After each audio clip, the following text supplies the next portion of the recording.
Hello dear food lovers, cheese bacon puffs, affectionately called Käse-Schinken-Schnecken in German. These cheese bacon puffs are perfect finger food for any occasion. On the go, a quick snack, or a fun gathering. The preparation is simple and the result is delightful. To prepare this dish, we need diced ham. I'm using freshly cooked ham. We'll also require seasoned pepper, a pinch of salt, and garlic powder for flavor. Additionally, we need flour and grated cheese, cheddar or provolone, though mozzarella or Gouda work too. Lastly, we need butter, milk, and eggs to bind it all. First, we warm up the milk in a pot. Add the butter, cut into pieces, and continue heating until the butter completely melts. Don't forget to stir occasionally. As soon as you feel that it's ready, turn off the stove and start adding the flour slowly in portions to the pot while stirring all the way. Keep stirring consistently until we have a pretty compact dough that easily separates from the edges and bottom of the pot.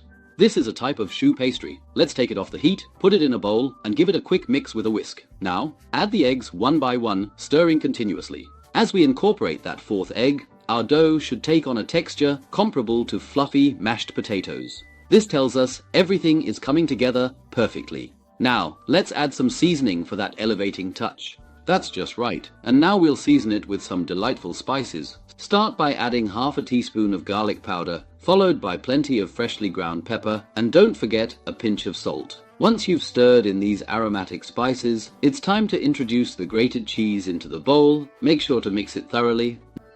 Now, we fold the cheese in with a spoon.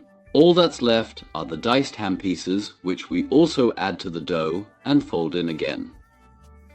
The dough is now ready and perfectly smooth. Line a baking tray with parchment paper. I've opted for reusable parchment, which I love, but remember that any type works well. Once that's done, go ahead and place portions of the dough on the tray, ensuring you use a generously heaped tablespoon for each portion to guarantee they bake evenly.